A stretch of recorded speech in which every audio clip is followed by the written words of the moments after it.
Hello there everyone, it's Carol from the Crafty Emporium again. Welcome back. Sorry it's been a few days since I have had a chance to work any more on my country diary journal. I've been very busy with something new that's coming up and I can't tell you what it is yet. It's a big secret, but it's exciting. Okay. Let's get down to the nitty gritty because there's a fair few things I need to go through with you today, and so you may need your pen and paper. Just scribble a few notes. That's me scribbling. So, if you remember, way back in the last video, I said that I was going to use this handmade paper with the flowers in for the front of my journal. Why wouldn't I, seeing as it's country diary lady? I'm also going to use a piece of Tyvek. Now, if you bought the Journal Essentials pack, you will have had a sheet of this Tyvek in your pack, and some of you might have looked at it and thought, the blooming heck's that? Well, this is what we use it for. Now, I have cut it down to size, but just to show you, and excuse the state of my nails, I've been playing with some new stuff. If you try and rip it, you can't. And in America, they tend to get envelopes that are made out of Tyvek. So if you've got some envelopes, if you're American and have got some envelopes, you can cut them up and use them for this. In the UK, we tend not to have those envelopes. Hang on, I'm going to take my jumper off. Or cardigan. It's got a bit warm. The sun's shining. Whew. That and I've been running about a bit. I'll have to put it back on again in a minute. It'll be too chilly. So we buy it in sheets, or you can get it on the roll if you go to a DIY store. But this is part of the pack, so you want the Tyvek because it adds strength to the spine when we come to attach all the pages together. So I'm going to put that to one side for a moment, because what I want to do first is I want to draw around this with my paintbrush and my water. Hang on, I've got a few too many things in the way. That's not lying down flat. There we go. Now, again, I've got the raw edge of the handmade paper here, and I want to keep that. I'm also going to cut this with water, bigger than the actual cover of my little booklet that I was using, so that it extends beyond. So can you see here, I've got a bit that extends beyond the actual black cover itself, and I think it's okay to have that overhanging a little bit, because then it means that any bits and pieces that are overhanging the pages will be covered up by the extending handmade paper. Okay, so I'm just going to shift that along just a little bit, because I just want to draw, or just banged the phone with my head. I just want to draw with my water a line down this edge down here.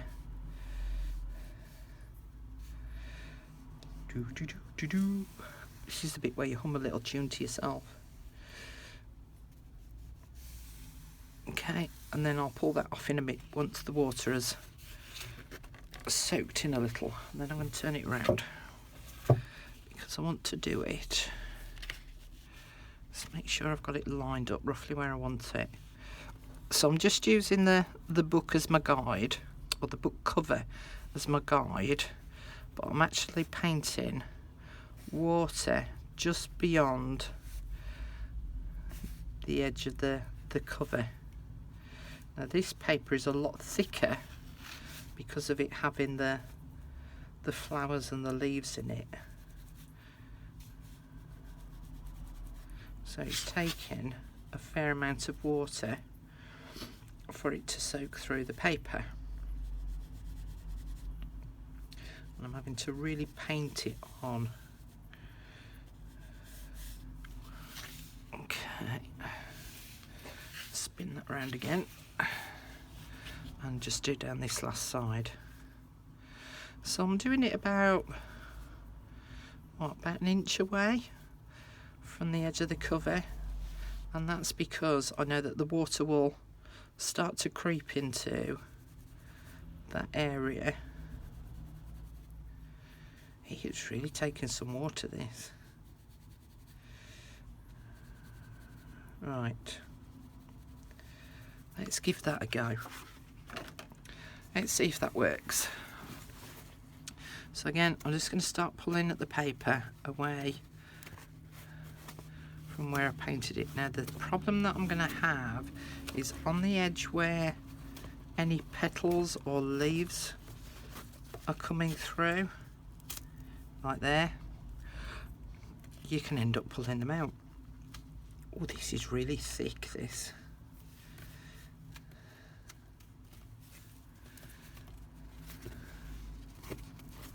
Oh, that come away a bit easier.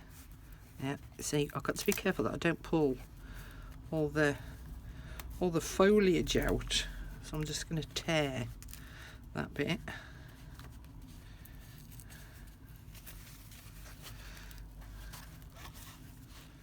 Oh, that's coming away easier, look. There we go, that's what I'm left with. And then I can take away some of the excess. Oh, pulled another leaf out. Wasn't taking due care and attention, Carol.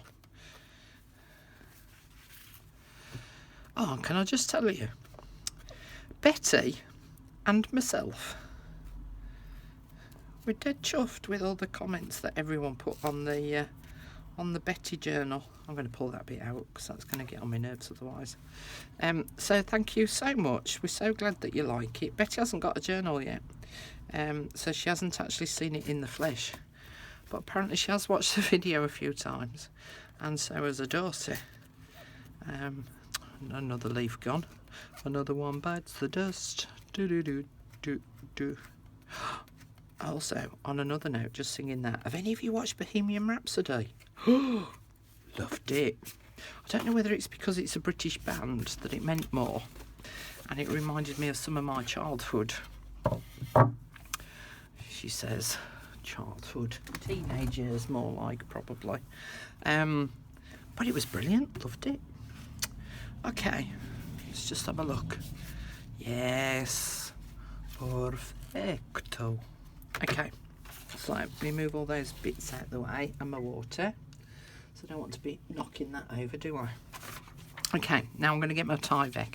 Now normally when you're making a journal, I'm going to move that out of the way a minute, you would attach the Tyvek to the inside of the cover that you've made, whether it be a piece of card, a cereal box or whatever. We tend to add it on the inside, and then we would cover this side over with paper. In this instance, I'm going to put it on what will be the front. I'll tell you why in a moment, but I'm also going to attach it with my Yoo-hoo glue. So it's an all-purpose glue, and it's the one that's really strong smelling, and you have to be careful because it oozes out. Now I've cut this wider, so my spine's there, look, so you can see how much wider I've cut it. I've cut that to what, 3 to 4 inches wide, 3 inches wide, so that it supports the whole width of the spine, because obviously it's going to hold a lot of weight when we come to attach all the pages in. So I'm going to put plenty of that glue on. Now with this glue, as I say, you do need to be careful because it is very strong smelling, so if you're a bit sensitive to those kind of smells, you might want to have a window open when you're doing it. And so I'm just going to stick that in the centre, and I've cut it slightly shorter as well than the actual length of the cover. Okay, now then, the reason why I've stuck this to the outside, 2 reasons. One, I don't really want to decorate the whole width of that. I might do something later, but at this moment in time I don't want to cover all of that. The other reason is I'm sticking this onto here, and because this is quite, because it's a handmade paper, it's still quite delicate, so I want to make sure that this is also going to have some support. So if I now stick this to that, it means that it's also got the protection of the Tyvek as well. All right, so that's why I've stuck this one to the outside. So what I'm going to do is I'm actually going to put glue, and I'm going to use the all-purpose glue again to the whole of the front cover getting as close to the edge as I can, but I don't want to do it too close because as soon as I apply any pressure it's going to ooze out, and I don't want too much oozage. Okay, and then I'm going to put plenty on the cover itself, and definitely plenty on the Tyvek, because I definitely want to make sure that that is well attached to the paper, the handmade paper. And you do need to act fairly quickly, because even though it's a liquid glue, this dries really quite quickly. So I maybe need to get a bit of a wriggle on. Shut up talking, Carol, and get gluing.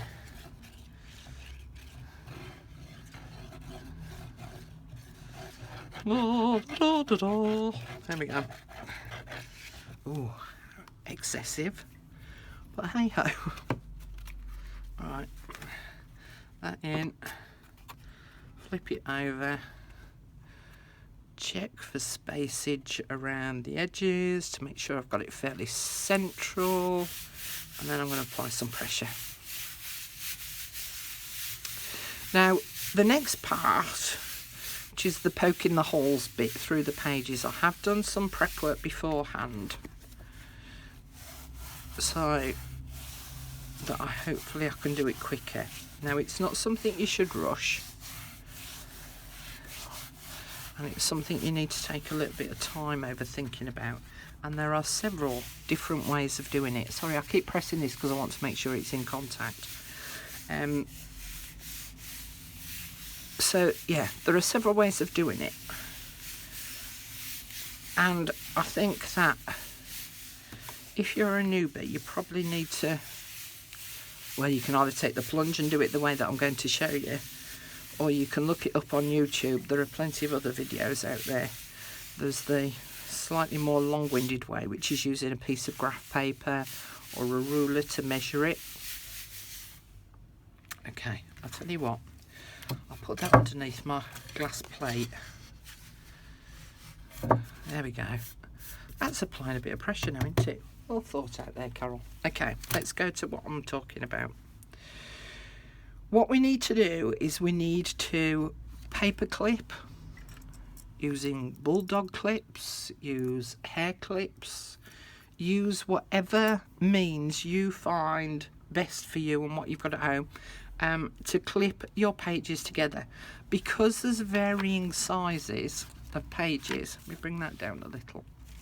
Because there's varying sizes of pages, you do need to make sure that they stay in place for this next part of the process. All right, so I've clipped that to this page with a paper clip, and then obviously I've got, like, there's my small glassine bag, so I want to make sure that that's not going to shift about.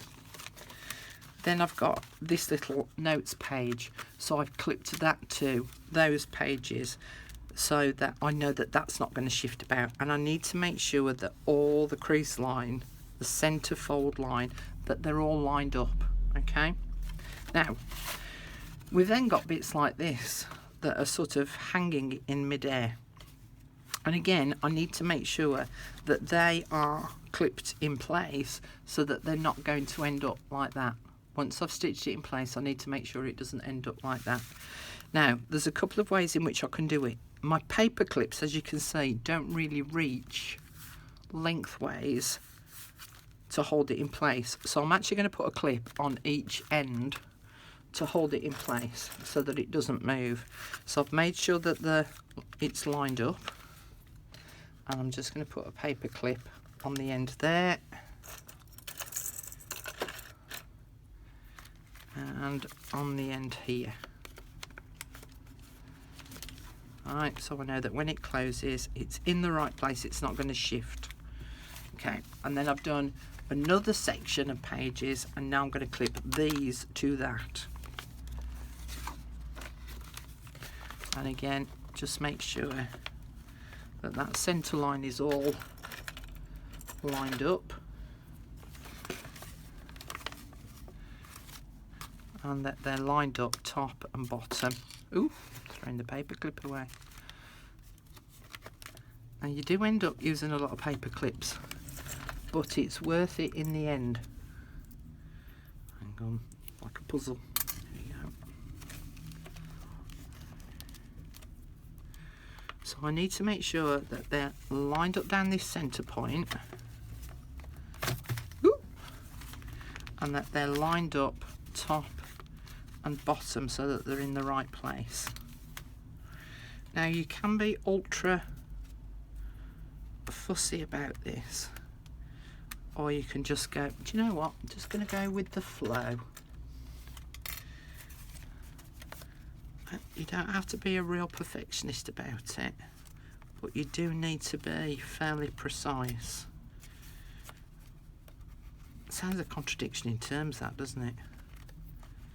I hope you get what I mean. Okay. Now, you either need to do it with them completely flat or slightly bent. Okay, now I'm going to do mine slightly bent, and this middle part is going to form an envelope. So that will form the envelope like that in the centre of the signature. But what I've done is I've left it open so that when I'm sewing my signatures together to the cover, I can leave all the strings inside, and then when I put it all together, I can then stick that down to make the envelope, and all the strings will be inside the envelope. Okay, so I'm now going to clip that one in place as well. Now the other thing that I've done as well, this was wallpaper, and I don't know whether you can see, but I've actually attached some micropore to the centre bit, because again this centre part is going to take a lot of weight, so that little bit of micropore will just help to give it a bit of strength and stop the paper from ripping. I could, if I wanted to, add Tyvek on there, so again it's giving it that support, but the micropore will do just fine for this bit.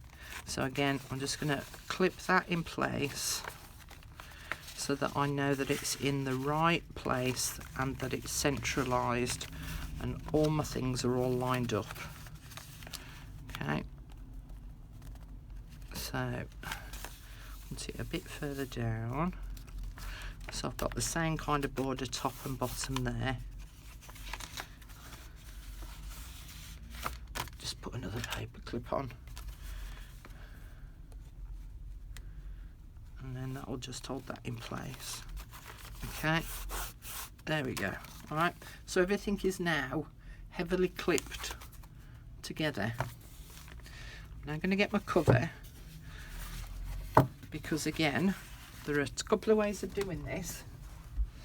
Some people poke their holes in the cover first and then in the journal and then join the two together. I'm going to be cheeky,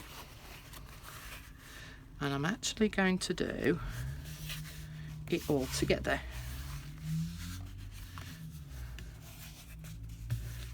Now then, I want that to be the front,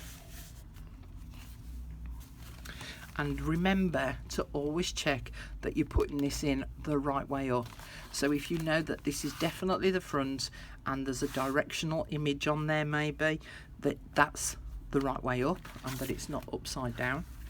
And also make sure that these are the right way up and not upside down. All right, so front, just checking, right way up. Okay, now again what I'm going to do is I'm going to clip all those together, but this time I'm going to clip them with binder clips. Will they reach? Ooh, might be better. Will they reach? No, I'm not. They're not long enough. I'm going to use my paper clips again.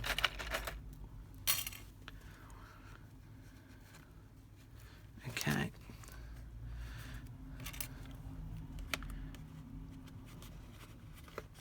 And I've got it all in the centre. It's all in there.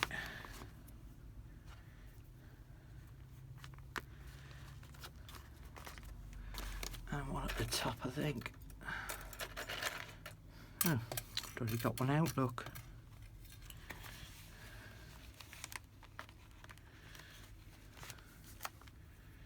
Okay. Right.